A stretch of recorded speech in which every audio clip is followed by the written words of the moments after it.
اس تفریق سے جو قطعی اجتناب کرنا ہے اس کو سمجھنا ضروری ہے کہ اللہ اور رسول میں فرق کرنا ہے کیا۔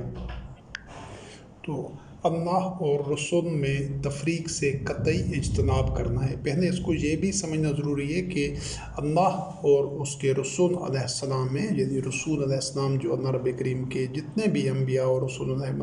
السلام تھے، ان میں اللہ میں اور رسولوں میں تفریق نہیں کرنی، فرق نہیں کرنا۔ اب بظاہر تو یہ دیکھا جائے تو اللہ وحدہ لا شریک تو احسن الخالقین ہے، وہ بے مثل ہے اور وہ سب کا پیدا کرنے والا ہے۔ اس میں اور جتنے بھی رسول علیہ السلام تھے یا جتنے بھی بشر ہیں، تمام مخلوقات یہ تو اللہ کی تخلیق ہیں، اور تمام رسول علیہ السلام بھی ان میں سے کوئی بھی بے مثل نہیں تھا۔ وہ تو کہہ رہے تھے انا بشر مثلکم۔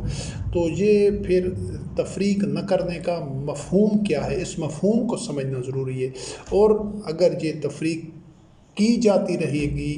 جس طرح کہ اب صدیوں سے مسلمان قوم اللہ اور رسول میں تفریق کر رہی ہے، یہ تفریق کرنا کفر ہے۔ جو بندہ بھی اللہ اور رسول علیہ السلام پر ایمان کا دعویٰ بھی کرے گا اور اللہ اور رسول میں تفریق بھی کرے گا، فرق بھی رکھے گا، تو وہ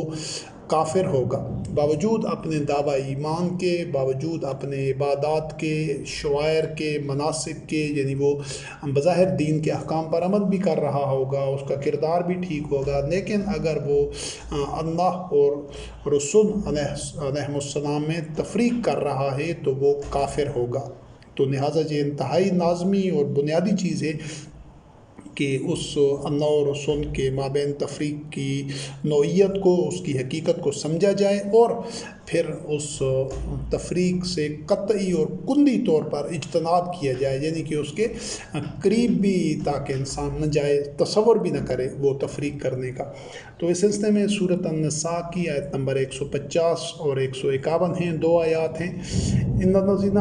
یکفرون باللہ ورسلہ ویریدون ان یفرقوا بین اللہ ورسلہ ویقولون نؤمن ببعض ونکفر ببعض ویریدون ان یتخذوا بین ذلک سبیلا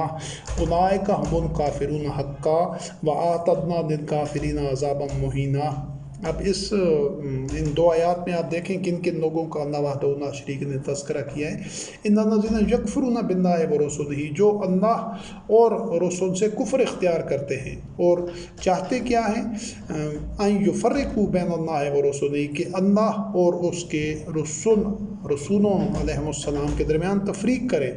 اور یا یہ کہتے ہیں کہ نؤمن ببعض ونکفر ببعض، کہ بعض پر تو ہم ایمان لاتے ہیں اور بعض سے کفر کرتے ہیں، اور ویریدون ان یتخذوا بین ذلک سبیلا، کہ اور چاہتے یہ ہیں کہ اس کے درمیان کا کوئی راستہ اختیار کریں۔ اولئک ھم الکافرون حقا، وہ پکے کافر ہیں، اور وَأَعْتَدْنَا لِلْكَافِرِينَ عَذَابًا مُهِينًا، اور اللہ نے کافروں کے لیے عذاب مہین یعنی رسوائی کا اور ذلت کا عذاب تیار کر رکھا ہے۔ یہ اس کو سمجھیں، اس انداز سے، اس حوالے سے سمجھنا ضروری ہے کہ جو لوگ اس کو اللہ رب کریم نے کفر قرار دیا ہے، پہلی چیز، اور یہ جو اللہ اور رسول کے درمیان تفریق کرنا ہے، اور وہ کیا کرتے تھے، اس کی ایک تو جو صورت تھی وہ پہلے ایک عنوان اور ایک موضوع میں اس کو واضح کیا گیا ہے کہ جو یہود تھے وہ،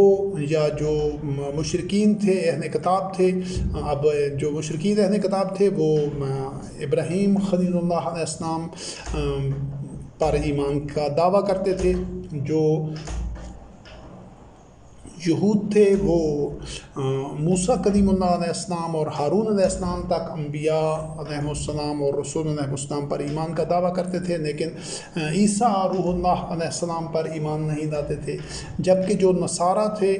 وہ سابقہ تمام انبیاء پر ایمان لاتے تھے، اور عیسیٰ روح اللہ علیہ السلام پر بھی ایمان کا داعی تھے، لیکن نبی کریم علیہ السلام پر ایمان نہیں لاتے تھے۔ تو یہ سارے کے سارے ان کا جو ایمان لانا تھا بعض انبیاء علیہ السلام پر اور بعض پر نہ لانا، جو اس طرح کا جو تفریق کا ایک تھا کہ جس پر چاہتے وہ اس پر ایمان لاتے اور جس کو چھوڑنا چاہتے اس کو چھوڑ دیتے، یہ جو روش تھی اس کو اللہ رب کریم نے کفر قرار دیا ہے۔ ایک چیز، اور یہ جو صرف مومنین تھے، نبی کریم علیہ السلام رحمۃ للعالمین خاتم النبیین کی جو متبعین رضوان اللہ علیہم تھے، وہ تمام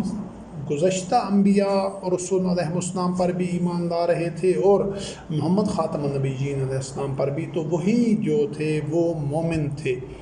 تو تمام انبیاء اور رسول علیہ السلام پر ایمان لانا پہلی چیز ہے۔ اگر بعض پر لایا جائے گا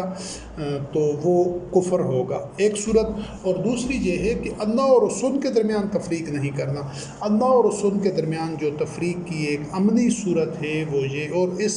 یہ جو تفریق ہے اس کا اسی تفریق کی وجہ سے، یہ چاہے وہ تفریق اہل کتاب نے کی، چاہے یہود نے کی، چاہے نصارہ نے کی، اور چاہے یہ جو اپنے آپ کو مسلمان کہتے ہیں مسلمانوں نے کی، اسی اللہ اور رسول کے درمیان تفریق کرنے کی وجہ سے ہی وہ جو یہود تھے وہ عیسیٰ روح اللہ علیہ السلام کا انکار کر رہے تھے، جو نصارہ تھے اسی تفریق کے مرتکب ہونے کی وجہ سے وہ محمد خاتم النبیین علیہ السلام کا انکار کر رہے تھے، اور اسی تفریق سے اجتناب کرنے کے بنیاد کے اوپر جو مومنین تھے اس تفریق سے وہ کلی اور قطعی طور پر اپنے آپ کو ایک لاتعلق رکھنے سے اور اس تفریق سے بچنے کی وجہ سے ہی وہ مومن تھے۔ لیکن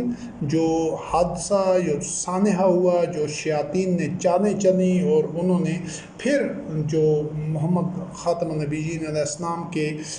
دور کے مومنین تھے، اس کے بعد کے جو مومنین آئے، وہ بتدریج شیاطین کے اسی جال میں، اسی فریب میں گرفتار ہوتے گئے، اور نتیجہ یہ نکلا کہ اب صدیوں سے اللہ اور رسول کے درمیان باقاعدہ تفریق ہو رہی ہے، اور اس تفریق کو چھوڑنا بھی نہیں چاہتے جو اپنے آپ کو مسلمان کہتے ہیں۔ اسی وجہ سے یہ مسلمان نہیں رہے، بلکہ یہ مشرکین میں سے ہو گئے، کفار میں سے ہو گئے۔ یہود و نصارہ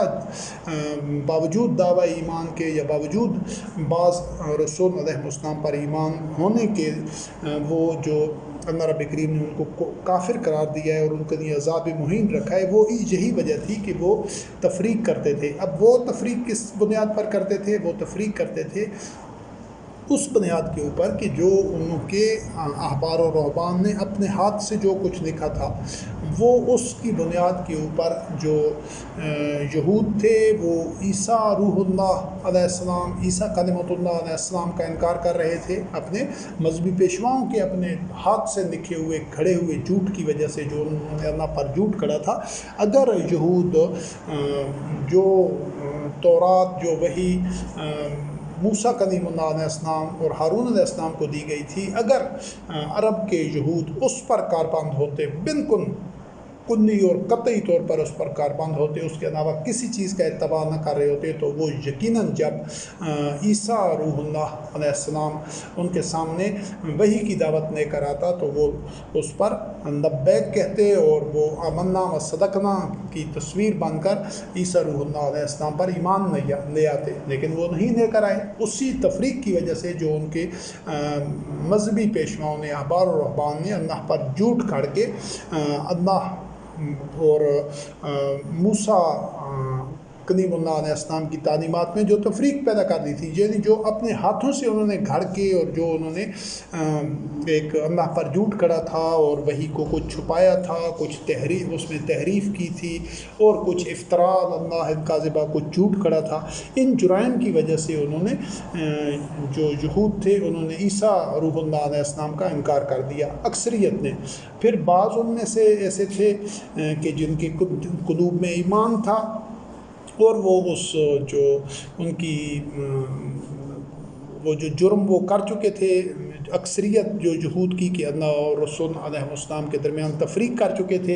اور چیزیں گھڑ دی تھی وحی کے علاوہ، انہوں نے یہی تفریق تھی کہ وحی کے علاوہ اور چیزیں گھڑ دینے سے وہ اللہ اور وہ چیزیں وہ منسوب کرتے تھے رسول علیہ السلام سے، جس طرح آج یہ احادیث، روایات اور سنت اور اس طرح کی چیزوں کو نبی کریم علیہ السلام سے منسوب کرتے ہیں، یعنی نعوذ باللہ من ذالک اللہ رب کریم کی طرف سے یہ کہتے ہیں کہ قرآن مجید ہے، اور نبی کریم علیہ السلام کی طرف سے وہ جو جس کو سنت کا نام دیتے ہیں، احادیث کا، روایات کا، سنت کا، وہ چیزیں یہ کہتے ہیں اللہ یہ رسول علیہ السلام کی طرف سے یہ اللہ اور رسول کے درمیان تفریق کرنا ہے، اور یہی کفر ہے، اسی کے یہ مرتکب ہو رہے ہیں مسلمان قوم بھی۔ اب جو نصارہ تھے انہوں نے جو نصارہ بن گئے اور انہوں نے وہ جو یہود کی جو پیدا کردہ تفریق تھی اس کو رد کیا، اس سے برات اختیار کی، اور وہ عیسیٰ روح اللہ علیہ السلام، عیسیٰ کلمۃ اللہ علیہ السلام پر ایمان لے آئے۔ تو جو ان کی زندگی میں یہ جو حواری تھے، یہ جو انصار اللہ بن گئے، تو ان کا تو بالکل وہ مسلمان ہو گئے، ان کا ایمان بالکل وہی تھا جو کہ وحی کا تقاضا تھا۔ لیکن بعد میں یہ کچھ ہوا بالکل اسی طرح جس طرح بعد میں یہود نے اللہ اور رسول کے درمیان تفریق کرتے ہوئے اپنی طرف سے چیزیں گھڑ دی، تو جو نصارہ کی اکثریت تھی انہوں نے بھی یہی جرم کیا، اور جس وقت، لیکن سارے نہیں، یقیناً استثناء تھا ہر دور میں، اور جس وقت نبی کریم علیہ السلام رحمۃ للعالمین خاتم النبیین مبعوث ہوئے، تو جو لوگ اسی طرح یہود کی طرح نصارہ میں سے جو لوگ اللہ اور رسول کے درمیان تفریق کر رہے تھے، تو وہ نبی کریم علیہ السلام پر ایمان نہیں لائے، انہوں نے جھٹلا دیا، انہوں نے انکار کر دیا۔ اسی تفریق کا یہ اثر تھا، اسی کا نتیجہ تھا جو وہ اپنی طرف سے گھڑ کے اور جھوٹ گھڑ کے وحی کے ساتھ انہوں نے اس کو ملا دیا تھا، وحی کو چھپا دیا تھا۔ تو اس کا نتیجہ تھا کہ وہ نبی کریم علیہ السلام رحمۃ للعالمین خاتم النبیین پر ایمان نہیں لائے۔ اب لیکن جو لوگ اس تفریق سے بچے ہوئے تھے، جو اللہ اور رسول علیہ السلام کے درمیان تفریق نہیں کر رہے تھے، جن کے قلوب میں ایمان تھا، تو وہ تو جب بھی قرآن کریم کی آیات سنتے تھے، قرآن کریم کی تلاوت کی جاتی تھی، قرأت کی جاتی تھی ان کے سامنے، نبی کریم علیہ السلام رحمۃ للعالمین خاتم النبیین کی زبان اطہر سے، تو وہ ان کی آنکھوں سے آنسو جاری ہو جاتے تھے اور وہ ایمان لے آتے تھے۔ وجہ کیا تھی کہ وہ اس تفریق سے، جو اللہ اور رسول کے درمیان تفریق، یہود کی اکثریت، ان کی مذہبی پیشواؤں کی اکثریت اور نصارہ کی اکثریت جو تفریق کر چکی تھی، اس تفریق سے انہوں نے اپنے آپ کو بچایا ہوا تھا۔ اسی وجہ سے وہ نبی کریم علیہ السلام رحمۃ للعالمین خاتم النبیین کو پہچان گئے اور وہ اس وحی پر ایمان لے آئے، نبی کریم علیہ السلام کی اطاعت اور اتباع کرتے ہوئے مومن ہو گئے۔ تو یہ جو اللہ اور رسول کے درمیان تفریق کرنا ہے، اس سے بچنا انتہائی لازم ہے، ورنہ آدمی ایمان پر قائم نہیں ہو سکتا۔ اب بالکل جو کچھ یہود کے ساتھ ہوا تھا، ان کی اکثریت کو جس طرح شیاطین نے، ان کے مذہبی پیشواؤں نے گمراہ کیا تھا، اسی طرح نصارہ کی اکثریت کے ساتھ بھی یہ ہوا کہ بعد میں جو ان کے شیاطین تھے مذہبی پیشوا، انہوں نے بھی لوگوں میں اسی جرم کا ارتکاب کیا، اور پھر جو خالص مومنین تھے، وہ وحی کا اتباع کرنے والے، وہ محمد خاتم النبیین علیہ السلام کے عہد میں موجود تھے۔ اب وہی جرم جو پہلے یہود کر چکے تھے، پھر نصارہ کی اکثریت نے کیا، یہود کی مذہبی پیشواؤں کی اکثریت، نصارہ کے عیسائیوں کی مذہبی پیشواؤں کی اکثریت جو جرم کر چکے تھے، وہی جرم یہ جو اپنے آپ کو مسلمان کہتے ہیں، ان کے مذہبی پیشواؤں کی اکثریت نے بھی کیا۔ شروع تو اس کام کو ان شیاطین نے کیا تھا جو مسجد زرار والے تھے، جنہوں نے اسلام کا لبادہ اوڑھا ہوا تھا، بظاہر عبادات اور مناسک اور شعائر کا پر وہ قربان تھے، لیکن اصل میں وہ وحی کا، قرآن کریم کا اتباع نہیں کر رہے تھے، وہ اسی جرم کا ارتکاب کر رہے تھے جو یہود و نصارہ پہلے کر چکے تھے، یعنی اللہ اور رسول کے درمیان تفریق، کہ انہوں نے دین کے نام پر قرآن کریم کے علاوہ اور جو چیزیں گھڑتے ہیں ایک دوسرے کو، جو وحی کرتے تھے، جس کی تلاوت کرتے تھے، جو پڑھتے تھے، جو قرآن نہیں ہوتا تھا، قرآن کے علاوہ کچھ ہوتا تھا، وہ جو غیر از قرآن جتنا بھی مواد ہے وہ شیاطین کا گھڑا ہوا ہے، اس کو جو دین قرار دیتے ہیں۔ دین کا ایک لفظ بھی کتاب اللہ سے باہر نہیں ہے، اور جو کچھ کتاب اللہ سے باہر ہے وہ دین اسلام نہیں ہے۔ یہ چیز سمجھنی ضروری ہے۔ جب یہ نظریہ، یہ عقیدہ ہوگا تو وہ اللہ اور رسول کے درمیان تفریق نہیں کر رہے ہوں گے، جن کا یہ عقیدہ ہوگا۔ اور الحمدللہ رب العالمین، ہمارا یہی ایمان ہے، یہی نظریہ حیات ہے، یہی عقیدہ ہے۔ اب جو یہ اللہ و رسول علیہ السلام کے درمیان یہ جو تفریق کی آج کل کی جدید شکل ہے، یعنی ایک تو یہود کا ایک ورژن تھا، ایک شکل تھی، پھر نصارہ کا ایک ورژن تھا، اور نبی کریم علیہ السلام رحمۃ اللہ علیہ خاتم النبیین کی جو زندگی کے بعد یہ جو اللہ و رسول کی میں تفریق کرنے کا جو ورژن ہے، جو آپ کہہ سکتے ہیں اپ ڈیٹڈ اس کا ورژن ہے، وہ یہی احادیث، روایات اور سنت اور یہ شان نزول اور یہ جو قرآن سے باہر جو سیرت کے نام پر، سنت کے نام پر اور نبی کریم علیہ السلام کے اسوہ حسنہ کے نام پر قرآن کریم سے باہر جتنا بھی مواد موجود ہے، وہ تمام کا تمام اسی چیز کا اللہ اور رسول کے درمیان فرق کرنے کا مظہر ہے۔ تو اس فرق سے بچنے کے لیے، اس سے زہر آلود ہونے سے بچنے کے لیے، دامن بچانے کے لیے لازمی اور اولین جو تقاضا اور شرط ہے ایمان کی، جو لا الہ کا مرحلہ ہے کہ اس تفریق سے کلی طور پر، قطعی طور پر اسے اجتناب اور برایت اور ناتانکی اختیار کی جائے، بالکل جس طرح سامری کے بچھڑے سے موسیٰ کلیم اللہ علیہ السلام اور ہارون علیہ السلام اور جو ان کے ساتھ مومنین تھے متبعین رضوان اللہ علیہم، انہوں نے جس طرح سامری کے بچھڑے سے برات اختیار کی تھی، اسی طرح ان جتنا بھی یہ 1400 سال میں جو کچھ لکھا گیا ہے کتابی صورت میں، اس سے برات اختیار کی جائے، اور یہ جو اس جو اللہ اور رسول کے درمیان تفریق کے مرتکب ہوئے ہیں، یہ مذہبی پیشوا، یہ 1400 سال میں تو جو گزر گئے ہیں، وہ تو جو مر گئے ہیں ان کے ساتھ ہمارا کوئی معاملہ نہیں ہے، کوئی لینا دینا نہیں ہے، وہ جانیں، ان کا عمل جانیں، ان کا اور اللہ رب العزت کا معاملہ ہے۔ لیکن جو آج موجود ہیں، جو اس اللہ اور رسول کے درمیان کی گئی جو تفریق ہے، اس کے محافظ ہیں، اس سٹیٹس کو برقرار رکھنا چاہتے ہیں، اس کا دفاع کرنا چاہتے ہیں، اور اس پر ڈٹے ہوئے ہیں کہ نہیں یہ ہوگا اور اسی کو ہی ساتھ رکھنا ہے، یہی دین ہے، دین اس کے بغیر نہیں ہے، ہم اس کو نہیں چھوڑنا چاہتے، تو وہی آج کے دور کے شیاطین ہیں، وہی اللہ کے دشمن ہیں، وہی دین اسلام کے دشمن ہیں، اور وہی نوع انسانی کے اور مومنین کے دشمن ہیں۔ تو اس تفریق سے بچنے کے لیے جس طرح موسیٰ کلیم اللہ علیہ السلام اور ہارون علیہ السلام نے وہ سامری سے ناتانکی اور سماجی بائیکاٹ کیا تھا اور اس سے برات اختیار کی تھی، اس سے قطعاً اس کو رد کر دیا تھا، ٹھکرا دیا تھا، آپ کے لیے یہ لازمی ہوگا اس تفریق سے بچنے کے لیے ایک تو ان کتابوں سے، ان جو دفتر کے دفتر ہیں قرآن کے علاوہ دین کے نام پر، ہزاروں لاکھوں لائبریریاں ان سے بھری جا سکتی ہیں، اور ان سے آپ نے اپنے آپ کو ناتعلق کرنا ہوگا کتابوں سے اور ان شخصیتوں سے جو آج کے مذہبی پیشوا ہیں، اس میں صوفی ہیں، پیر ہیں، مولوی ہیں، اپنے آپ کو جو علماء کہتے ہیں، محدثین ہیں، فقہا ہیں، کوئی بھی ہے جس نے مذہب کا لبادہ اوڑھا ہوا ہے، اگر وہ اس جو 1400 سالہ آدمیوں کا اللہ پر جھوٹ کڑا ہوا مذہبی ورثہ ہے، اگر وہ اس میں سے ایک نفس کا بھی دفاع کرنا چاہتا ہے، ایک نفس کے ساتھ بھی چمٹا رہنا چاہتا ہے، اس کو نہیں چھوڑنا چاہتا، اس کو دین قرار دیتا ہے، قرآن سے باہر کے ایک نفس کو بھی اگر وہ دین قرار دے کر اس کو اپنے ساتھ رکھنا چاہتا ہے، اس سے الگ نہیں ہو سکتا، تو وہ آج کے سامری ہیں، ان سے بھی آپ کو برات اور ناتانکی اختیار کرنی ہوگی، ان کا سماجی بائیکاٹ کرنا ہوگا، تب ہی یہ ممکن ہوگا کہ آپ اللہ اور رسول کے درمیان جو تفریق کا جرم ہے اس کو رد کر سکیں، اور اس کو آپ اس سے ناتانکی آپ کی ثابت ہو جائے۔ اگر آپ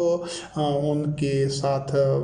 جتنے مذہبی پیشوا ہیں ان کے جو لٹریچر کو پڑھتے ہیں، اس پر کچھ نہ کچھ اس میں سے لیتے ہیں اور اس سے وابستہ رہتے ہیں، یا ان شخصیات کے، ان کی مسجدوں میں، ان کے مدرسوں میں، ان کی تنظیموں کا حصہ بنے رہتے ہیں، تو پھر آپ بھی اللہ و رسول کے درمیان تفریق کے مرتکب ہیں، اور آپ کا بھی جو اللہ رب کریم نے انجام لکھ دیا ہے، جس سے صدیوں سے آپ کی پچھلی نسلیں بھی گزر چکی ہیں، یعنی عذاب مہینہ وَأَعْتَدْنَا لِلْكَافِرِينَ عذاب مہینہ، یعنی اللہ رب وحدہ لا شریک کے جو اس حکم سے کہ اللہ اور رسول کے درمیان تفریق نہیں کرنی، جو اس حکم کو نہیں مانے گا تو وہ کافر ہوگا، اور کافروں کے لیے اللہ رب کریم نے عذاب مہین تیار کر رکھا ہے۔ آپ خود ابھی فیصلہ کریں، خود وہ آپ اپنے ایک ملزم ہیں، خود مدعی ہیں، اور خود آپ اس کے جج ہیں، جو کچھ بھی ہیں، ملزم، مجرم، قاضی، وکیل، سب کچھ آپ خود ہی بن سکتے ہیں اور ایک فیصلہ کر سکتے ہیں کہ ہم نے کون سا راستہ اختیار کرنا ہے، اور ایسے ایمان کو اللہ رب کریم نے کفر قرار دیا ہے۔ اب اللہ اور رسول میں تفریق کے علاوہ ایک اور چیز ہے، یہ چوتھا ضمنی موضوع ہے، وہ تفریق بین الرسول سے قطعی اجتناب کرنا ہے۔ وہ تو اللہ اور رسول علیہ السلام میں تفریق تھی، اس سے بھی قطعی اور کلی طور پر بچنا ہے، اور جو اقدام اس کے لیے بتائے گئے ہیں ان دونوں اقدام پر عمل کریں گے تو تبھی اس سے بچاؤ، برات اور اس سے سماجی بائیکاٹ ان کا ممکن ہوگا۔ تو اگر اس کے علاوہ یہ جو دوسری تفریق ہے، تفریق بین الرسول سے قطعی اجتناب، یعنی رسول علیہ السلام کے درمیان بھی تفریق نہیں کرنا، اگر ان میں تفریق کی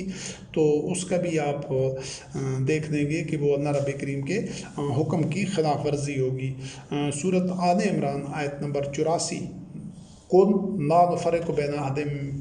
مِّنْهُمْ وَنَحْنُ لَهُ مُسْلِمُونَ، یہ نبی کریم علیہ السلام رحمۃ للعالمین خاتم النبیین اور آپ کے متبعین کا جو نظریہ حیات تھا، جو موقف تھا، جو ان کا ایمان تھا، جو ان کا بیانیہ اور نیریٹو تھا دین کے متعلق، اور جملہ انبیاء اور رسول علیہ السلام کے متعلق، کہ ہم ان میں سے کسی میں بھی فرق نہیں کرتے، اور ہم تو اللہ رب کریم کے ہی حکم کو تسلیم کرنے والے ہیں، ہم مسلمان ہیں۔ اب یہ جو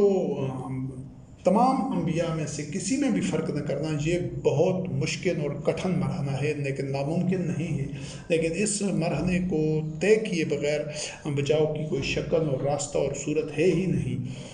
کیوں کہ یہ جو خود سب سے بڑی جو آپ اس کی مثال دیکھ لیں، یہ جو اپنے آپ کو مسلمان کہتے ہیں، ان کا جو کلمہ ہے لا الہ الا اللہ محمد رسول اللہ، یہ اسلام کا کلمہ نہیں ہے۔ سب سے پہلے اس کلمہ کو چھوڑنا پڑے گا، قطعی اور کلی طور پر چھوڑنا پڑے گا، اگر آپ چاہتے ہیں کہ تفریق بین الرسول علیہ السلام سے بچیں، اور یہ بچنا لازمی ہے، یہ ہمارے رب کریم کا حکم ہے، اور اس کے ہوتے ہوئے بھی آدمی نہ تو فلاح پا سکتا ہے، نہ اللہ کی رضا اس کے ساتھ شامل ہوگی، اور نہ وہ جنت میں جا سکتا ہے۔ تو یہ اسلام کا جو کلمہ ہے وہ پہلے دن سے وہ ہے لا الہ الا اللہ۔ تمام انبیاء اور رسول علیہ السلام اسی کی دعوت دیتے آئے ہیں، الہکم الہ واحد لا الہ الا اللہ۔ محمد رسول اللہ علیہ السلام پر ہمارا ایمان ہے، یہ کہ نبی کریم علیہ السلام اللہ کے نبی تھے اور خاتم النبیین بھی تھے، اور اللہ کے رسول علیہ السلام بھی تھے، لیکن وہ جو رسول کی رسالت کی جو اعلان کرنا ہے، جو اس کو کلمے کا حصہ بنانا ہے، یہ دین اسلام میں ایسا نہیں ہے کہ کیا عیسیٰ روح اللہ علیہ السلام یہ کہتے تھے کہ لا الہ الا اللہ محمد رسول اللہ، یا جو آپ علیہ السلام کے حواری تھے کیا وہ یہ کہتے تھے، جو انصار اللہ تھے؟ نہیں، یا جو موسیٰ کلیم اللہ علیہ السلام کے عہد کے لوگ تھے، ہمارے دادا ابراہیم خلیل اللہ علیہ السلام کے عہد کے جو مومنین تھے، جو بھی مومنین جس دور میں گزرے، ان میں سے کسی نے بھی یہ نہیں کہا کہ لا الہ الا اللہ محمد رسول اللہ، وہ صرف یہی کہتے تھے کہ لا الہ الا اللہ الہکم الہ واحد۔ تو اس حوالے سے سب سے پہلے جو اللہ اور رسول کے درمیان تفریق سے بچنا ہے، تو اس کی عملی صورت یہ ہوگی کہ آپ کو جو کلمہ ہے اسلام کا اس پر واپس آنا ہوگا، اور وہ ہے لا الہ الا اللہ۔ تو یہ جو سورۃ آل عمران کی آیت نمبر 84 ہے،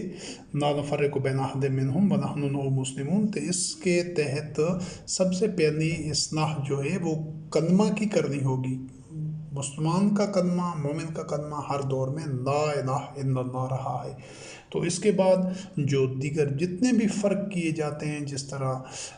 اپنی طرف سے نبی کریم علیہ السلام رحمۃ للعالمین خاتم النبیین محمد خاتم النبیین علیہ السلام کی قبر پر جانا لازمی قرار دیا جاتا ہے، کہ جو بھی حج کے لیے عمرے کے لیے جاتا ہے وہ قبر پر جاتا ہے نبی کریم علیہ السلام کی، اس سے حج اور عمرہ باطل ہو جاتے ہیں۔ قبر پر جانا کسی بھی نبی رسول علیہ السلام کی قبر پر جانے کا کوئی تصور ہی نہیں ہے، نہ کو قبر کو اوپر کوئی گنبد بنانے کا یا پختہ کرنے کا۔ انبیاء اور رسول علیہ السلام کی قبریں بھی عام آدمیوں کی طرح قبریں ہی ہوتی ہیں، ان میں کوئی فرق نہیں ہوتا، اور ان کے جو جسم ہوتا ہے وہ بھی اسی طرح طبعی تقاضوں کے تحت ہی اس نے وہ ہڈیوں نے گوشت نے گند سڑ جانا ہوتا ہے۔ اور یہی معاملہ انبیاء اور رسول علیہ السلام کے ساتھ بھی ہوا ہے، کوئی اس سے کسی کے لیے استثناء نہیں تھا، وہ تمام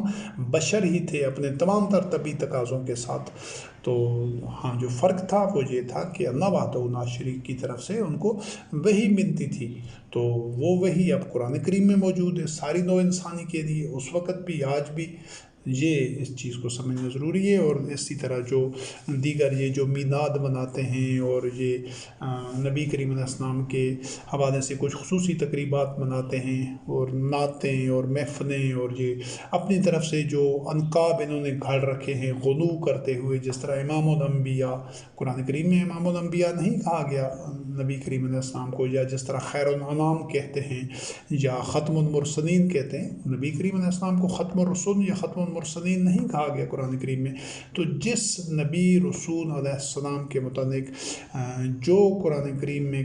بیان کیا گیا ہے، انہی القاب کے ساتھ، انہی اوصاف کے ساتھ اس اللہ رب کریم کے اس نبی علیہ السلام کا، اس رسول علیہ السلام کا نام لینا، یہ متوازن اور آسن ترین طریقہ ہے۔ اس سے ہی آدمی وہ جو تفریق بین الرسل ہے اس سے آدمی بچ سکتا ہے۔ اور یہ جو مسلمانوں کی اکثریت جو نبی کریم علیہ السلام کے نام کے ساتھ صلی اللہ علیہ وسلم یا صلی اللہ علیہ وآلہ وسلم یا علیہ الصلوۃ والسلام، اس کی بجائے جو بہتر، درست اور متوازن طریقہ ہے وہ یہ ہے کہ آپ جس بھی نبی علیہ السلام کا نام لیں، تفریق تو کرنی نہیں ہے، وہ یا تو ان کو جو خوبی، جو وصف، جو پہچان، جو لقب اور جو منصب اللہ رب کریم نے قرآن کریم میں بیان کر دیا ہے اس کو ساتھ میں لائیں، بہت اچھی بات ہے۔ یا پھر اگر صرف نام لیتے ہیں تو علیہ السلام، نبی کریم علیہ السلام کا نام لیتے ہیں تو محمد علیہ السلام، جو اس کے علاوہ یعقوب علیہ السلام کا لیتے ہیں تو یعقوب علیہ السلام، یوسف علیہ السلام، یا ہمارے دادا ابراہیم خلیل اللہ علیہ السلام کا لیتے ہیں تو جو کہ خلیل اللہ اللہ رب کریم نے قرآن کریم میں بیان کیا ہے۔ اسی طرح عیسیٰ روح اللہ علیہ السلام، عیسیٰ کلمۃ اللہ علیہ السلام، موسیٰ کلیم اللہ علیہ السلام، اور اس جو محمد خاتم النبیین علیہ السلام، شاہداً و مبشراً و نذیراً و داعیاً الی اللہ بإذنہ و سراجاً منیراً علی خلق عظیم علیہ السلام، یہ سارے جو اوصاف ہیں اللہ رب کریم نے تو دیے ہیں۔ جس نبی کو جو اوصاف، جو فضیلت دی ہے اس کو ساتھ بیان کریں، نہ اس میں کچھ کمی کریں نہ اس میں اضافہ کریں۔ یہ ہے انبیاء اور رسول علیہ السلام کے درمیان تفریق سے بچنے کا طریقہ۔ اگر ہم اس طرح نہیں کرتے تو یہ جو انبیاء اور رسول میں مومنین تفریق نہیں کر سکتے، یعنی کہ تفریق بین الرسل، تو یہ اس چیز کو سمجھنا اس حوالے سے قطعی طور پر ضروری ہے اور لازمی ہے۔ اور یہ وہ بنیادی غلط فہمیاں ہیں، جہالتیں ہیں، جرائم ہیں جن کی وجہ سے آدمی، پوری قوم ایک تعصب میں مبتلا ہوتی ہے، ایک خود پسندی میں اور حماقت میں اور جہالت میں مبتلا ہوتی ہے کہ وہ اپنے جو ان کا نبی علیہ السلام ہے یا اپنا جو رسول علیہ السلام ہے اس کے معاملے میں وہ غلو کرتی ہے، جس طرح یہود نے کہا عزیر کو کہ اللہ کا بیٹا ہے، اور نصارہ نے عیسیٰ روح اللہ علیہ السلام کو اللہ کا بیٹا بنا دیا۔ تو یہ جو چیزیں ہیں ان کو قطعی اور کلی طور پر ان کو ختم کرنا ضروری ہوگا۔ یہ بتدریج آہستہ آہستہ شعوری طور پر اس کو ذہن سے نکالنا ہوگا، اللہ کی ان آیات کو، ان احکام کو سامنے رکھتے ہوئے۔ تو یہ کوشش ہو گیا۔ اس کے بعد اسی چیز کا ذکر سورۃ البقرہ کی آیت نمبر 136 میں ہے۔ اللہ رب کریم نے فرمایا قولوا لا نفرق بین احد منہم ونحن لہ مسلمون، کہ ان سے کہہ دو کہ ہم ان میں سے کسی میں، یعنی جتنے بھی اللہ رب کریم کے انبیاء اور رسول علیہ السلام ہیں، ہم ان میں سے کسی میں بھی فرق نہیں کرتے، اور ہم اللہ رب کریم کے آگے سر تسلیم خم کرنے والے ہیں۔ یعنی کہ جو مسلمان ہے اس کے لیے لازم ہے کہ وہ ایک تفریق کا مرتکب نہ ہو رسول علیہ السلام کے درمیان۔ ابھی جس طرح یہ اپنے آپ کو مسلمان کہتے ہیں، یہ نبی کریم علیہ السلام کو شافع محشر کہتے ہیں کہ قیامت کے دن شفاعت کریں گے۔ اللہ رب کریم نے کہیں نہیں کہا کہ محمد خاتم النبیین علیہ السلام شفاعت کریں گے قیامت کے دن۔ اللہ وحدہ لا شریک بہتر جانتا ہے کہ کون شفاعت کرے گا، کس کی کرے گا، کس طرح ہوگی، لیکن جو کچھ بھی ہوگا اللہ رب کریم کے اذن کے ساتھ ہوگا۔ ہمارے لیے ہمارا صرف اسی پر ایمان ہے۔ کسی کو یہ حق نہیں ہے کہ کوئی کہے کہ فلاں شفاعت کریں گے اور فلاں کی کریں گے۔ تو یہ جو جہالت ہے، یہ جو خوش فہمی ہے، یہ احمقوں کی جو جنت میں رہنے والے تھے، یہ جہود اسی طرح کی اپنی جہالت کی وجہ سے اسی طرح کی غلط فہمیوں میں جو یہود عوام الناس تھے وہ مبتلا تھے کہ ہم جہنم کی آگ ہمیں نہیں چھوئے گی مگر یہ کہ چند دنوں کے لیے، اور ہم اللہ کے بیٹے ہیں اور اللہ کے محبوب ہیں اور اس طرح کی چیزیں۔ تو یہ انہیں جہالتوں میں مسلمان بھی مبتلا ہیں، اور یہ وہی جو فرق ہے رسول علیہ السلام کے درمیان یہ وہ بھی کر رہے ہیں۔ تو اس کے علاوہ یہ جو سورۃ النساء کی آیت نمبر 152 ہے، اس میں بھی اللہ وحدہ لا شریک نے یہی چیز بیان فرمائی، والذین آمنوا باللہ ورسلہ ولم یفرقوا بین احد منہم اولئک سوف یؤتیہم اجورہم، کہ جو اللہ پر جو مومنین ہیں وہ اللہ پر ایمان لاتے ہیں، والذین آمنوا باللہ ورسلہ، اور اس کے رسولوں علیہ السلام پر، ولم یفرقوا بین احد منہم، اور ان میں سے کسی میں تفریق نہیں کرتے، اولئک سوف یؤتیہم اجورہم، ان قریب اللہ رب کریم ان کو ان کے یعنی کہ یہ جو درست ایمان لانا ہے قرآن کریم کے مطابق، اس کا اللہ رب کریم ان کو جزا دے گا، اجر دے گا، نتیجہ اور ثمر دے گا، کیونکہ جب ایمان درست ہوگا اس طرح کہ جس طرح اللہ رب کریم نے قرآن کریم میں بیان کیا ہے، تو تب ہی اس کا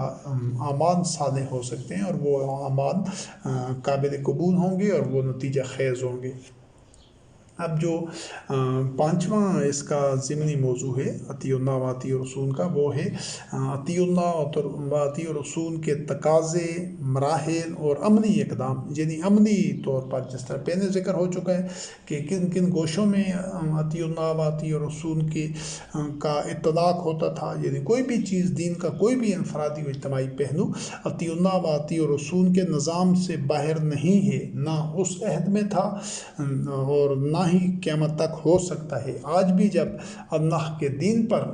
عمل درآمد ہوگا انشاءاللہ العزیز، تو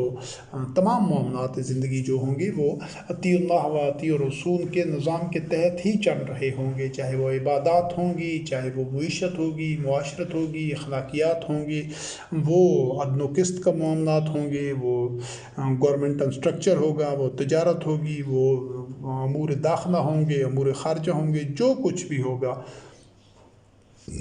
وہ تمام کے تمام اطیع اللہ و اطیع الرسول کے نظام کے تحت ہوں گے۔ یہ ایک وحدت ہوگی۔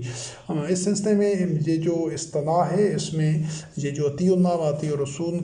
کی اصطلاح ہے، اس میں رسول علیہ السلام سے مراد محض محمد خاتم النبیین علیہ السلام نہیں تھا، یا طبی طور پر اس کا محض اس دور تک اطلاق نہیں تھا اطیع اللہ و اطیع الرسول کا، بلکہ یہ ایک اتباع وحی کا اجتماعی نظام ہے جس کا نقطۂ ماسکہ اس دور میں جب تک کہ محمد خاتم النبیین علیہ السلام زندہ تھا، وہی بحیثیت بشر، بحیثیت اللہ کا نبی علیہ السلام اور رسول علیہ السلام بشر ہوتے ہوئے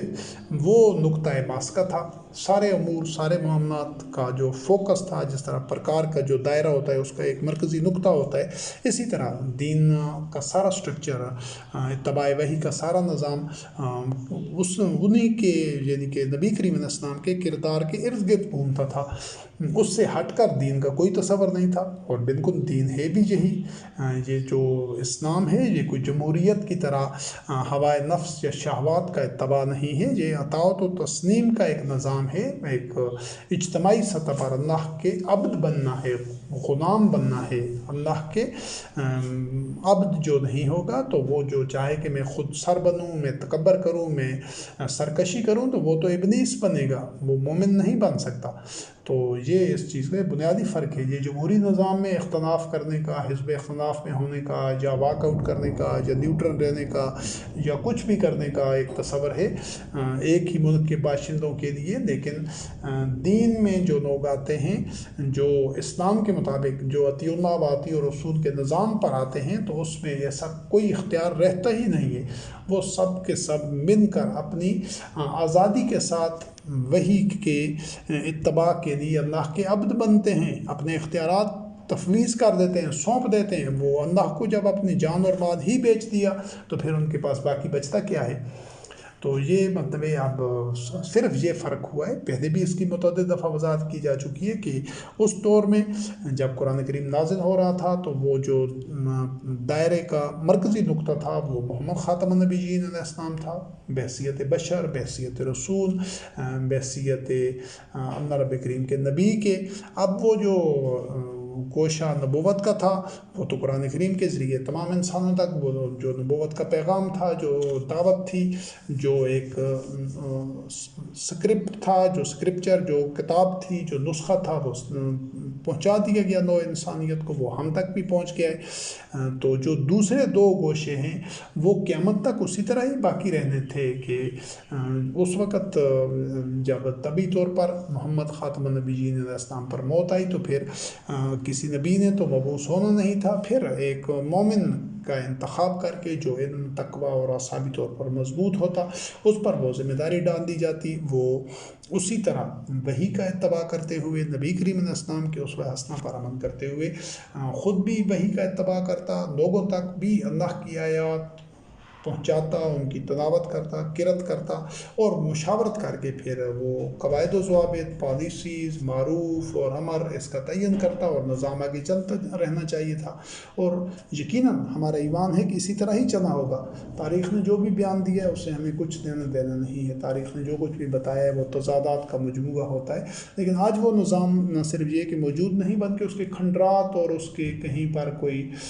نقوش بھی نہیں ہیں دنیا میں فزیکل فارم میں۔ وہ صرف نظام موجود ہے تو اس کا سارا سٹرکچر، اس کا خد و خال اور اس کی ہیئت اور اس کے مختلف ڈائمنشنز، اس کے گوشے پہلو، وہ صرف کتاب اللہ میں موجود ہیں۔ ہم نے الحمدللہ رب العالمین اسی نظام کو بالکل اثر نو تشکیل دینے کے لیے ایک کاوش، ایک جد و جہد کا آغاز کیا ہے، جس میں بقایا سب کچھ اسی طرح ہوگا۔ اس میں رائی کے ذرے برابر بھی تبدیلی نہیں ہوگی، سوائے اس کے کہ وہ جو محمد خاتم النبیین علیہ السلام کی جگہ پر ایک مومن کا انتخاب کر کے اس پر یہ ذمہ داری ڈالی جائے گی، اس کو اس فرض منصبی کو ادا کرنا ہوگا کہ وہ عام مومن ہوگا، وہ مومنین کا امام المتقین ہوگا، متقین کا، اور وہ اس نظام کو اسی طرح چلانا ہوگا۔ بقایا اس کے سارے گوشے اسی طرح رہیں گے، اطاعت و تسلیم کے بھی وہی گوشے ہوں گے۔ سارے مومنین کو آمنا و صدقنا، سمعنا و اطعنا، سلم و تسلیمہ کا پیکر بن کر اس نظام کا حصہ بننا ہوگا۔ جو چاہیں گے، جو کفر کر دیں، جو انکار کر دیں، جو رد کر دیں، تو یہ آزادی ان کو اللہ رب کریم نے دی ہے، لیکن جو چاہتے ہیں کہ ہم اسی اسلام پر آ جائیں، دین اللہ پر آ جائیں، تو ان کے لیے اس کے علاوہ کوئی اور راستہ نہیں ہوگا۔ اور یہ نظام انشاءاللہ پھر اسی طرح چلتا رہے گا، جب اس امام المتقین کی جگہ کوئی اور آ جائے گا، اس کی جگہ اور آ جائے گا، لیکن کسی کے بھی جانے سے اس اطیع اللہ و اطیع رسول کے سٹرکچر پر فرق نہیں پڑنا چاہیے۔ تو یہ ایک زندہ اور فعال نظام ہے جس نے اصولی طور پر قیامت تک فعال اور مؤثر رہنا ہے، اور انشاءاللہ نزیز رہے گا۔ یہ کسی حد تک محدود سٹرکچر نہیں تھا کہ جو محمد خاتم النبیین علیہ السلام کی طبی زندگی کے ساتھ ہی معطل اور غیر فعال ہو جانا تھا۔ تو اس سلسلے میں ابھی آپ دیکھیں کہ یہ جتنی بھی آیات آئیں گی اطیع اللہ و اطیع رسول کے تقاضوں سے متعلق، مراحل سے اور عملی اقدامات سے متعلق، تو آپ یہ دیکھیں گے کہ یہ اطیع اللہ و اطیع رسول کا دائرہ کار کہاں تک وسیع ہے، یعنی اس کے بغیر آپ کی زندگی کے کسی شعبے میں، کسی پہلو میں، کسی گوشے میں اصلاح ہو ہی نہیں سکتی۔ سورۃ توبہ کی آیت نمبر 1 ہے، براۃ من اللہ ورسولہ الی الذین عاہدتم من المشرکین، کہ جن مشرکین سے تم نے عہد کیا تھا ان کے لیے اللہ اور رسول کی طرف سے برات ہے، یعنی کہ وہ مشرکین چونکہ وہ عہد شکن تھے، وہ مطلب ایک عہد کی پاسداری نہیں کر رہے تھے، تو ان کے ساتھ عہد کو مزید باقی نہیں رکھا جا سکتا تھا۔ لیکن یہ جو اعلان تھا برات کا، یہ صرف اللہ رب کریم کی طرف سے نہیں تھا، کیونکہ اللہ وحدہ لا شریک تو لیسا کمثلہ شیء ہے، وہ تو دنیا میں اس طرح اس کا وجود کسی پیکر میں سما نہیں سکتا، کسی بشری پیکر میں یا کسی بھی پیکر میں، کہ وہ نامحدود ہے۔ وہ محدود کے پیکر میں ہوگا تو سامنے آئے گا، اور محدود کے پیکر میں وہ ہوتا ہے تو وہ رب نہیں رہتا، وہ محدود کے پیکر میں آ نہیں سکتا۔ نامحدود کا ہم تصور نہیں کر سکتے، نامحدود کا ہم مشاہدہ نہیں کر سکتے، کیونکہ ہماری اپنی جو بشری تقاضے ہیں، جو بشری لمٹس ہیں، جو حدود ہیں، ان سے ہم نکل نہیں سکتے۔ تو وہ جو برات نبی کریم کی طرف سے تھی، وہ بھی ادا نبی کریم علیہ السلام کی زبان سے ہو رہی تھی، اعلان نبی کریم علیہ السلام کی طرف سے ہو رہا تھا، لیکن وہ جو اعلان تھا وہ نبی کریم علیہ السلام کی ذاتی خواہش یا پسند ناپسند یا ان کے جذبات یا ہوائے نفس یا شہوات کا نتیجہ نہیں تھا، بلکہ وہ اللہ وحدہ لا شریک کا وہ ایک اللہ رب العزت کی طرف سے ایک فیصلہ تھا، ایک اعلان تھا۔ تو یہاں پر آپ دیکھیں کہ جو بھی خارجی معاملات ہیں، یہ جو عہد کو معطل کرنا یا عہد کو منسوخ کرنا یا عہد کو برقرار نہ رکھنا، یہ آپ کے خارجہ امور ہیں، تو یہ خارجہ امور بھی اللہ اور رسول کی طرف سے ہی چلائے جائیں گے، سارے مینیج کیے جائیں گے۔ یہ جو ابھی فرعون حکمران ہیں، یہ پوری دنیا میں تمام ممالک کے سربراہان، ان کی طرف سے یہ خارجہ امور طے نہیں کی جاتے۔ انہوں نے جو طے کیے ہیں تو انہوں نے تو دنیا کو جنگ اور فساد اور خوف اور ہراس اور جارحیت اور یہ دو عظیم جنگیں جو ہو چکی ہیں، ان کے علاوہ دیہ کیا ہے، آج جو دنیا کے کونے کونے میں وقتاً فوقتاً چھیڑی جانے والی جنگیں ہوتی ہیں، آگ و خون کا جو کھیل ہوتا ہے، وہ اسی طرف سے ہوتا ہے کہ ان کے جو فیصلے ہوتے ہیں وہ انہی کی ذات کی طرف سے ہوتے ہیں۔ تو یہ جو اللہ اور رسول کا فیصلہ تھا، نہ اس وقت نبی کریم علیہ السلام کی ذاتی حیثیت سے تھا، اور نہ آج ہوگا اور نہ قیامت تک ہوگا، کیونکہ اللہ اور رسول کا فیصلہ آج بھی ہوگا اللہ اور رسول کی طرف سے، تو وہ وحی کے تقاضوں کا ایک عملی اطلاق ہوگا، اور قیامت تک ہوگا تو اس وقت بھی جو وحی کے تقاضوں کا جو عملی اطلاق ہوگا، اسی بنیاد پر یہ سارے خارجہ امور طے کیے جائیں گے انشاءاللہ باذن اللہ۔ اور پھر سورۃ توبہ کی آیت نمبر 3 ہے، وَآذَانٌ مِّنَ اللَّهِ وَرَسُولِهِ إِلَى النَّاسِ يَوْمَ الْحَجِّ الْأَكْبَرِ أَنَّ اللَّهَ بَرِيءٌ مِّنَ الْمُشْرِكِينَ وَرَسُولُهُ فَإِن تُبْتُمْ فَهُوَ خَيْرٌ لَّكُمْ وَإِن تَوَلَّيْتُمْ فَاعْلَمُوا أَنَّكُمْ غَيْرُ مُعْجِزِي اللَّهِ، کہ یہی اسی بات کو دہرایا گیا ہے کہ اللہ اور رسول کی طرف سے آذان ہے، اعلان ہے، یہ ڈکلریشن ہے لوگوں کے لیے آج حج اکبر کے دن کہ اللہ مشرکین سے برات اختیار کرتا ہے، اللہ تعلق کی اختیار کرتا ہے۔ وہ عہد ان کے ساتھ جو تھا وہ ختم ہو گیا ہے، کیونکہ وہ عہد کی پابندی نہیں کر رہے تھے جو مشرکین ان کے ساتھ، اور یہ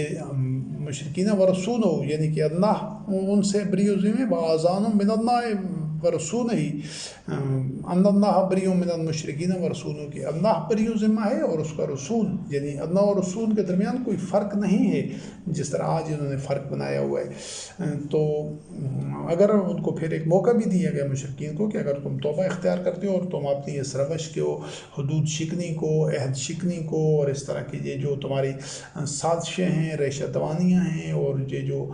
تمہارے اندر آتش انتقام بھڑک رہی ہے، اگر وہ تم اس کو چھوڑتے ہو، توبہ کر دیتے ہو، تو یہ تمہارے لیے بہتر ہے۔ اور اگر تم منہ موڑ دیتے ہو اور اسی روش پر رہتے ہو، یہ جو تخریبی سرگرمیاں ہیں تمہاری، تو پھر دیکھ لینا کہ تم اللہ کو عاجز نہیں کر سکتے ہو، یعنی آخر کار تمہیں جتنا بھی تم ہاتھ پاؤں مار دو، آخر کار تمہیں شکست کا ہی سامنا کرنا پڑے گا۔ تو اس کے بعد یہ سورۃ توبہ کی آیت نمبر 3 تھی۔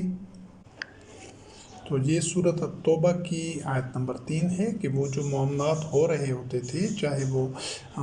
داخلی معاملات ہوں، جو خارجی معاملات ہوں، وہ سب کے سب اللہ اور رسول کی اطاعت کی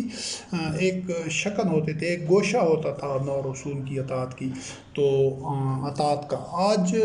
پوری دنیا میں، چاہے وہ اپنے آپ کو مسلمان کہتے ہیں یا جو دیگر سیکولر ممالک ہیں، ان میں سے کوئی بھی ایک بندہ جو قرآن کی اساس کے اوپر جو حق کی شہادت دیتے ہوئے وہ یہ نہیں کہہ سکتا کہ آج ہم اللہ اور رسول کی اطاعت کر رہے ہیں زندگی کے مختلف معاملات میں، مختلف پہلوؤں میں، مختلف گوشوں میں، انفرادی و اجتماعی طور پر ہماری جو داخلہ پالیسی ہے، خارجہ پالیسی ہے، تعلیمی نظام ہے، جو معاشی سارا نظام ہے، معیشت کا، جو اخلاقیات کا ہے، جو سوشل جسٹس کا ہے، جو عدل و قسط کا ہے، تو وہ کوئی بھی نہیں کہہ سکتا۔ اب اور اس کو اگر دو پہلوؤں سے دیکھا جائے تو جو اپنے آپ کو مسلمان کہتے ہیں اور تقریباً جو دنیا کے 150 کے قریب مسلمان جو ملک ہیں، جو دنیا کے 150 کے قریب ملک ہیں جو کہ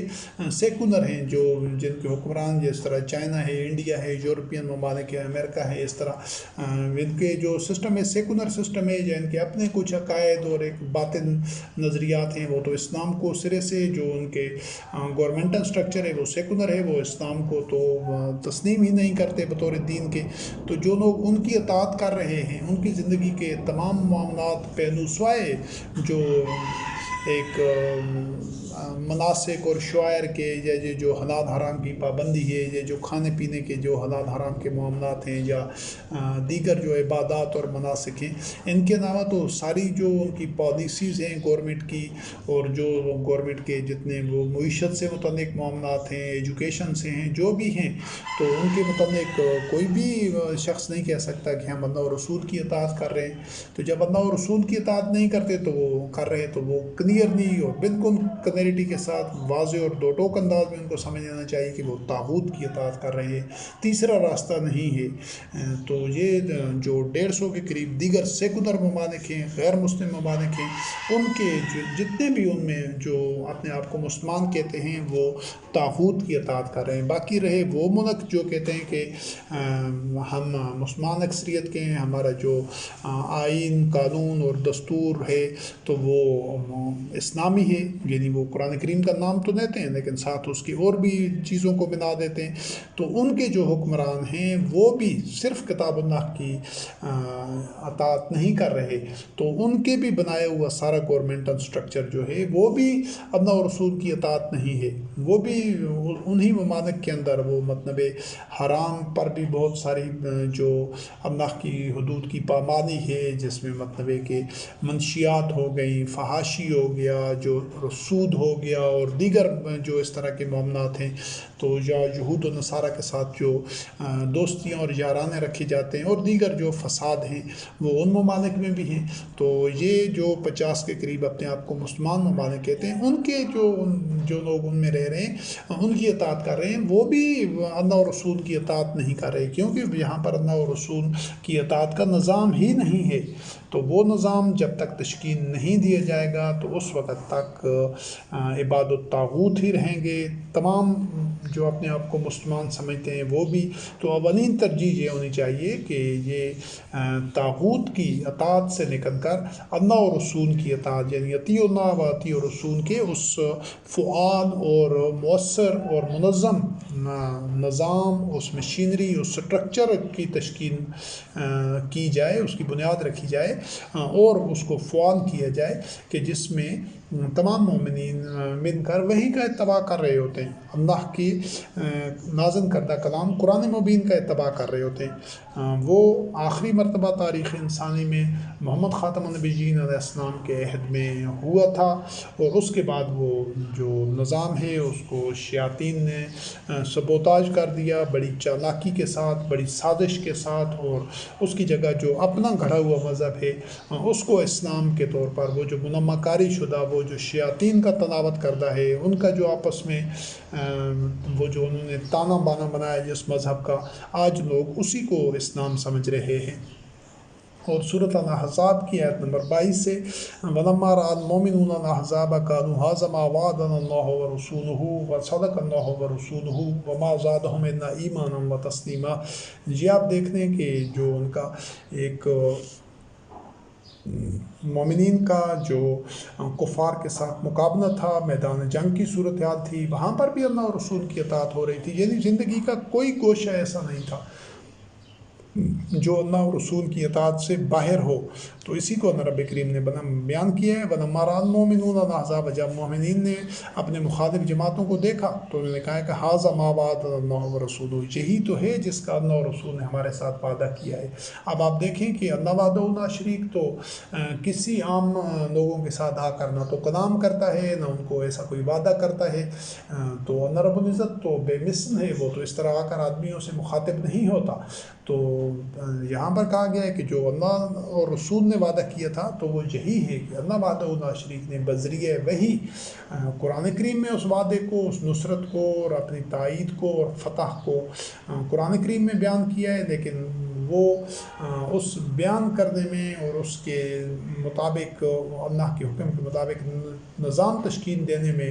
جو سامنے جو کردار تھا وہ محمد خاتم النبیین علیہ السلام کا تھا، انہی کی زبان سے وہ وعدہ تلاوت کیا جا رہا تھا، وہ اس کی قرأت کی جا رہی تھی، اسی وجہ سے کیونکہ وہ ایک نظام تھا، اس نظام کو پھر اللہ اور رسول کی طرف سے وعدہ کہا گیا اور وہ کہہ رہے تھے کہ یہی تو ہے جس کا اللہ اور رسول نے ہم سے وعدہ کیا تھا۔ حالانکہ آپ دیکھ رہے ہیں کہ اللہ رب کریم وعدہ نہیں کرتا ہے اس طرح سامنے آ کر ہم آدمیوں سے ہم کلام ہو کر، یا ایسے کوئی غیب سے آواز نہیں آتی کہ یہ تمہارے ساتھ وعدہ ہے، نہیں، وہ وعدہ تھا اللہ رب کریم کی طرف سے، لیکن تھا محمد خاتم النبیین علیہ السلام کی زبان کے ذریعے اور قرآن کریم میں بیان کردہ، تو اسی وجہ سے اس کو اللہ اور رسول کی طرف سے دیا گیا وعدہ کہا گیا، اور اس کی جو عملی شکل تھی وہ اس کو پھر اس حوالے سے وصدق اللہ و رسولہ، یعنی اسی وعدے کو جو کیا گیا تھا اسی کو اللہ اور رسول نے سچ کر دکھایا۔ اب جو اللہ اور رسول نے وعدے کو سچ کس طرح کر دکھایا، وہ اس طرح کہ اللہ رب کریم نے جو اس میں قوانین، جو نتائج، تو جو اتباع وحی کے جو ایک جو اس میں تاثیر ہے اس کا جو ذکر کیا تھا، تو وہ سب کچھ اسی طرح ہی ہو رہا تھا جس طرح وہ وعدہ کیا گیا تھا، اور وہ وعدہ پھر آخرکار سچ ہوا۔ تو اس سے ان کے وما زادہم الا ایمانا وتسلیما، کہ اللہ اور اس کے رسول علیہ السلام کا جو وعدہ تھا وہ سچ تھا، اور اس سے ان کے ایمان اور تسلیم میں اور قوت تسلیم اور ان کی جو ایک خوع تسلیم تھی اس میں اور اضافہ ہوتا گیا۔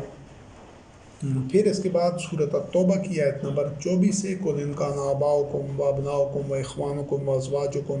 وَعَشِيرَتُكُمْ وَأَمْوَالٌ اقْتَرَفْتُمُوهَا وَتِجَارَةٌ تَخْشَوْنَ كَسَادَهَا وَمَسَاكِنُ تَرْضَوْنَهَا أَحَبَّ إِلَيْكُم مِّنَ اللَّهِ وَرَسُولِهِ وَجِهَادٍ فِي سَبِيلِهِ فَتَرَبَّصُوا حَتَّىٰ يَأْتِيَ اللَّهُ بِإِذْنِهِ وَاللَّهُ لَا يَهْدِي الْقَوْمَ الْفَاسِقِينَ۔ اس آیت میں آپ دیکھیں کہ اللہ رب کریم نے فرمایا کہ اگر تمہارے باپ دادا، تمہاری اولاد، تمہارے بھائی اور تمہاری یہ ازواج اور تمہارے یہ خاندان قبیلے کے لوگ، اور جو مال تم کماتے ہو، اور وہ تجارت اور کاروبار جس کے مندے سے تم ڈرتے ہو، اور یہ تمہارے خوشنما اور دل فریب قسم کے مکانات اور رہائشیں اور گھر، اگر یہ تمہیں زیادہ محبوب ہیں اللہ اور اس کے رسول اور اس کے راستے میں جہاد کرنے سے، احبا علیکم من اللہ و رسولہ، یہ تمہیں اللہ اور رسول اور اللہ اور رسول کے راستے میں جہاد کرنے سے زیادہ محبوب ہیں، تو پھر انتظار کرو اللہ کے امر کا، اور اللہ فاسقین کو ہدایت نہیں دیتا۔ یعنی جو ان چیزوں کو محبوب رکھتا ہے، جب وہ اس نظام کی تشکیل کے مقابلے میں جو اللہ اور رسول کی اطاعت کا جو ایک زندہ اور متحرک اور فعال نظام ہوتا ہے، وہ اس کی تشکیل دینے کو اولین ترجیح پر نہیں رکھتا، اس کے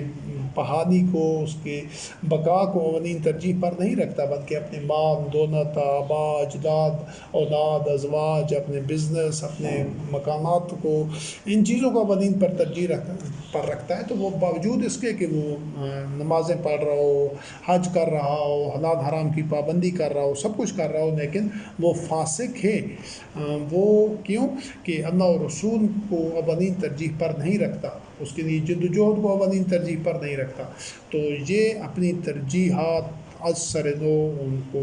ان کا تعین کرنا ہوگا، اور صرف وہی مومنین ہوں گے جن کی اولین ترجیح آج کے دور میں یہ ہوگی کہ اطیع اللہ و اطیع رسول کا وہ نظام قائم ہو جائے جس میں تمام مومنین جتنے بھی اس کا نظام کا حصہ ہوں وہ ایک فعال اور متحرک اور مؤثر نظام ہو، اس کے جتنے بھی مومنین اس کا حصہ بنے وہ تمام کے تمام ان کی اولین ترجیح وحی کے اتباع کا اجتماعی نظام تشکیل دینا ہو، جس میں امام المتقین کے ہاتھ پر تمام مومنین بیعت کر کے اپنی جانیں اور مال بیچ چکے ہوتے ہیں۔ یہ ہے اللہ اور رسول کے اور اس کے راستے میں جد و جہد کرنا۔ تو اس کو اولین ترجیح پر جب تک نہیں رکھا جائے گا اس وقت تک وہ اس دندن سے اور اس سنوات سے باہر نہیں نکل سکتے، نہ تو مسلمان خود نکل سکتے ہیں اور نہ ہی نوع انسانی نکل سکتی ہے۔ اور سورۃ النساء کی آیت نمبر 100 ومن یہاجر فی سبیل اللہ یجد فی الارض مراغما کثیرا وسعۃ ومن یخرج من بیتہ مہاجرا الی اللہ ورسولہ ثم یدرکہ الموت فقد وقع اجرہ الی اللہ۔ وہ وحدہ لا شریک رب، وہ کریم رب کتنا عفو غفور ہے اور کتنا ذو مغفرت للناس علی ظلمہم، کتنا کریم ہے وہ رب کہ وہ کہہ رہا ہے کہ اب ذرا منظر اس کو دیکھیں کہ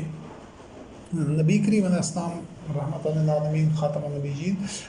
مکہ سے مدینہ ہجرت کر گئے تھے، اور کچھ مومنین بھی آپ کے ساتھ گئے تھے جو وہاں پر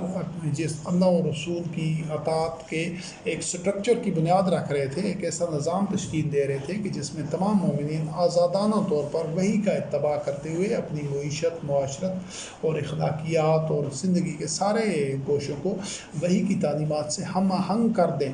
تو اس مقصد کے لیے کچھ تو جو مومنین تھے، جو مہاجرین، وہ چلے گئے تھے، لیکن کچھ ایسے تھے جو ابھی نہیں گئے تھے۔ تو اس کو اللہ رب کریم نے فرمایا کہ جو نہیں جاتے جان بوجھ کر اللہ اور رسول کے وہ جو اقامت دین کا جو نظام ہے اس کا حصہ بننے کے لیے، اس کی جان مال کے ساتھ اس کی نصرت و تائید کرنے کے لیے وہ نہیں جاتے، بلکہ اپنے وطن کو یا عزیز و غارت کو اولین ترجیح پر رکھتے ہیں، تو ان کے ساتھ مومنین کی اللہ رب کریم کی اور رسول علیہ السلام کی ولایت کا رشتہ باقی نہیں رہتا۔ اور جو وہاں سے گھر سے نکل پڑتا ہے وَمَن یُہَاجِرْ فِی سَبِیلِ اللَّهِ، اور یہاں پر آپ دیکھ لیں کہ اسی اللہ و رسول کی جو اطاعت کا نظام ہے اسی کو سبیل اللہ کہا گیا ہے، یہی اللہ کا راستہ ہے۔ سبیل اللہ ہے ہی یہی کہ جس راستے پر چلتے ہوئے تمام مومنین جو اللہ وحدہ لا شریک کی وحی کا اتباع زندگی کے تمام گوشوں میں کر رہے ہوں، یہی سبیل اللہ ہے، یہی اطیع اللہ و اطیع رسول ہے۔ اور سبیل اللہ جس طرح کوئی ایسا نہیں ہے کہ محمد خاتم النبیین علیہ السلام کی زندگی تک ہی تھا اور اس کے بعد ختم ہو گیا، اس کے بعد سبیل الطاغوت شروع ہو گیا، سبیل اللہ کا کوئی آپشن ہی نہیں رہا۔ نہیں، سبیل اللہ آج بھی اسی طرح قرآن کریم میں موجود ہے، لیکن جس طرح اس دور میں بھی زبردستی کسی کو سبیل اللہ پر نہیں چلایا جا رہا تھا یا نہیں چلایا جا سکتا، آج بھی زبردستی نہیں ہوگا۔ وہی سبیل اللہ پر چل سکے گا جو اپنی جان مال سب کچھ حاضر کر کے اللہ کے ساتھ عہد کرتے ہوئے، بیعت کرتے ہوئے، جو اللہ کی نصرت کے لیے اپنا جان مال دے دے گا اور امام المتقین کے ہاتھ پر بیعت کرے گا، صرف وہی سبیل اللہ پر ہوگا۔ اور جس کی تمام توانائیاں، صلاحیتیں اسی مقصد کے لیے وقف ہوں گے، صرف وہی سبیل اللہ پر گامزن ہوگا اور صرف وہی اللہ اور رسول کی اطاعت کر رہا ہوگا۔ تو ان پہلوؤں سے یہ سارے جو گوشے ہیں ان کو دیکھنا اور سمجھنا انتہائی ضروری ہے۔ تو وہ وحدہ لا شریک رب اتنا کریم رب ہے کہ جب مدینہ میں ایک اطیع اللہ و اطیع رسول کا سٹرکچر تشکیل دیا جا رہا تھا، تو اللہ رب کریم نے فرمایا کہ جو اس کو تقویت دینے کے لیے، اس کو مضبوط کرنے کے لیے اپنے آپ کو، اپنی توانائیاں، صلاحیتیں، افرادی قوت اس میں شامل کرے گا، اللہ کو اپنی جان و مال تو مومنین ویسے بھی بیچ چکے ہیں، تو جو اس کو اپنے اس عہد کو اور اپنے اس دعوے کو سچ ثابت کر کے دکھائے گا، جو ادھر مدینہ میں جا کر اس نظام کا حصہ بننے کے لیے صرف گھر سے نکل پڑے گا، اس نے ہجرت کرنی، وَمَن يُهَاجِرْ فِي سَبِيلِ اللَّهِ، اللہ کے راستے میں۔ اب یہاں پر آپ دیکھیں کہ وہ اسی کو سبیل اللہ کہا گیا ہے کہ جو اس نے اختیار کیا ہے، یعنی اطیع اللہ و اطیع الرسول کی نظام کی تشکیل کے لیے جو اس نے سفر کا آغاز کیا ہے، جدوجہد کا آغاز کیا ہے، گھر بار چھوڑا ہے، اپنی جان مال پیش کرنے کے لیے جا رہا ہے، تو یہی سبیل اللہ ہے۔ آج کوئی بھی دنیا میں سبیل اللہ پر گامزن ہے ہی نہیں اجتماعی طور پر۔ اگر وہ سبیل اللہ پر گامزن ہوتے تو بہت جلد اللہ وحدہ لا شریک ان کے ساتھ اپنے وعدے ایفا کر چکا ہوتا، اور ان کو وہ اللہ رب العزت کی جو نصرت و تائید ہے، فتح ہے، ان کی شام نہاد ہوتی، اور طاغوت اور باطل اپنے منطقی انجام تک پہنچ چکا ہوتا ہے۔ لیکن صدیوں سے اس تصور کو ہی فراموش کر دیا ہے، کیونکہ اللہ اور رسول کے درمیان تفریق کی جا رہی ہے۔ اللہ کی جو حکم ہے، جو وحی ہے اللہ رب کریم کا، وہ قرآن کریم، اس کو قرآن کریم کے اندر اس کو تسلیم کیا جاتا ہے، اور جو رسول کریم علیہ السلام کی اطاعت ہے اس کو وہ قرآن کریم سے باہر تسلیم کیا جاتا ہے، احادیث، روایات، سنت وغیرہ کی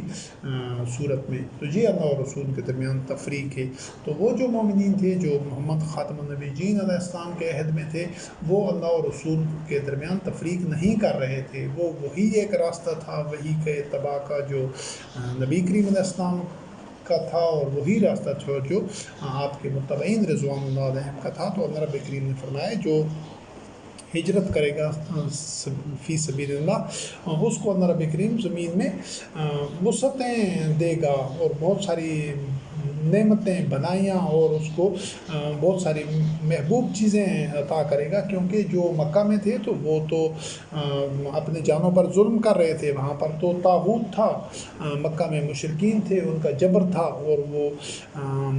ایک دین کے معاملے میں آزادی بھی نہیں دینا چاہتے تھے مومنین کو، مسلمانوں کو۔ تو ان کے چنگل سے اور اس جو ان کی ایک محکومیت سے نکلنا کے لیے جو عملی اقدام اٹھائے گا، تو اللہ رب کریم نے فرمایا کہ اللہ رب کریم اس کو زمین میں وسعتیں اور بہت مرغوب چیزیں دے گا، اور جو گھر سے نکل پڑے گا اللہ کی طرف، مہاجرن الی اللہ و رسولہ، اللہ اور رسول کی طرف ہجرت کرتے ہوئے گھر سے نکل پڑے گا۔ تو آپ جہاں پر دیکھیں کہ اس کو مکمل کر لیتے ہیں پہلے، ثم یدرک الموت فقد واقع اجرہ الی اللہ، پھر اس پر موت واقع ہو جاتی ہے راستے میں، ابھی بے شک وہ پہنچا نہ بھی ہو، تو اس پر اس کا جو اجر ہے وہ اللہ رب کریم پر لازم ہو جائے گا۔ یعنی اللہ وحدہ لا شریک اتنا کریم رب ہے کہ صرف آدمی جب عملی اقدام اٹھا لیتا ہے تو وہ اس کو اجر اس کا دے دیتا ہے، حالانکہ بے شک ابھی وہ پہنچا بھی نہ ہو، اس نے کوئی جہاد بھی نہ کیا ہو، قتال بھی نہ کیا ہو، لیکن وہ اس عزم کو لے کر وہ فیصلہ کر لیتا ہے، اور وہ مفادات کی سطح سے اور شوہ نفس سے اور وہ ہوائے نفس سے اور خوف سے بلند تر ہو جاتا ہے، اور اللہ کے ساتھ اپنے کیے گئے وعدے کو سچ ثابت کر دکھاتا ہے، اپنے عمل کے ساتھ عملی قدم اٹھا دیتا ہے، تو اللہ رب کریم اس کا جو اجر ہے وہ اس پر لازم قرار دے دیتا ہے اپنے اوپر، کہ اس کو جنت میں جگہ ملتی ہے۔ آپ یہاں پر ایک اور پوائنٹ کو سامنے رکھیے گا، اس پر غور کیجیے گا کہ یہاں پر اللہ رب کریم نے فرمایا مہاجرن الی اللہ و رسولہ۔ اب اللہ وحدہ لا شریک جس طرح پہلے تذکرہ ہو چکا ہے، کوئی طبعی وجود تو تھا نہیں، کوئی طبعی وجود تو تھا نہیں کہ لوگ اس کی طرف جا رہے تھے، تو پھر اللہ اور رسول کیا تھا، اور جو نظام تھا وہ صرف رسول اللہ علیہ السلام خاتم النبیین، محمد خاتم النبیین کی کوئی ذاتی خواہش یا ذاتی صوابدید یا ذاتی کوئی ان کے ہوائے نفس اور شہوات کا یا کوئی اپنی پسند ناپسند کا کوئی مظہر نہیں تھا، وہ وحی کی بنیاد پر تھا۔ تو وحی کی بنیاد پر جو اللہ کا بشر وحی کے اتباع کا اجتماعی نظام، قواعد و ضوابط، طریقہ کار، پالیسیز اور اقدامات کرتا ہے وحی کے مطابق، تو وہی نظام ہی اللہ اور رسول کا نظام اطاعت ہوتی ہے۔ اس کے بعد سورت الحدید کی آیت نمبر 25 سے کہ ساری انسانی تاریخ میں لقد ارسلنا رسلنا بالبینات وانزلنا معهم الکتاب والمیزان لیقوم الناس بالقسط وانزلنا الحدید فیہا باس شدید ومنافع للناس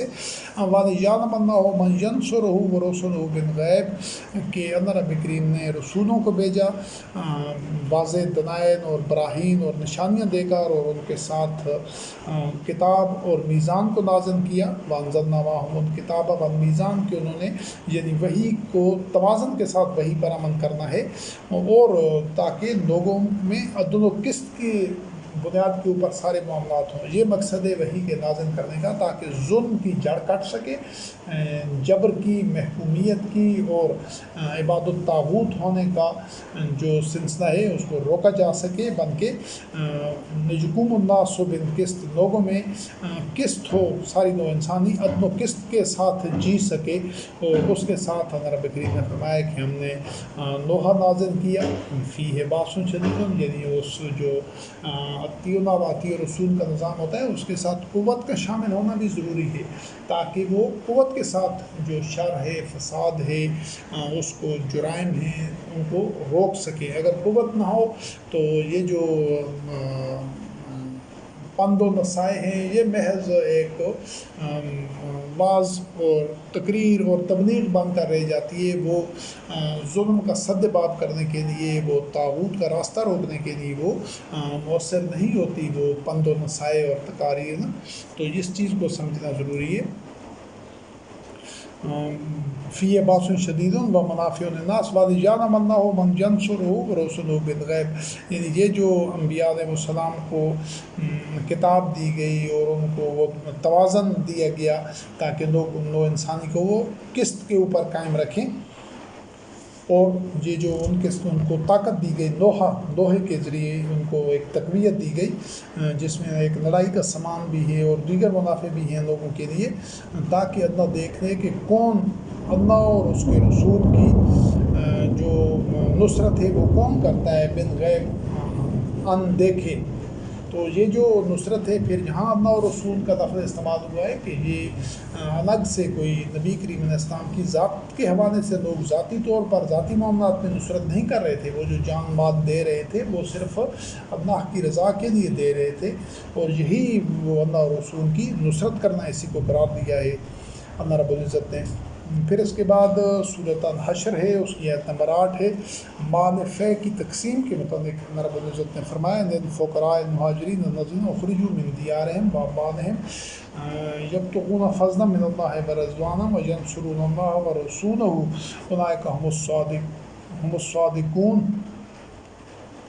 یہ مال فے ایسا مال املاک دولت اسباب وسائل ہوتے تھے جو بغیر کسی جنگ کے مومنین کے ہاتھوں آ جاتے تھے، اس کی تقسیم کے بارے میں اللہ رب کریم نے ایک اصول دیا ہے کہ یہ جو مال فے ہے یہ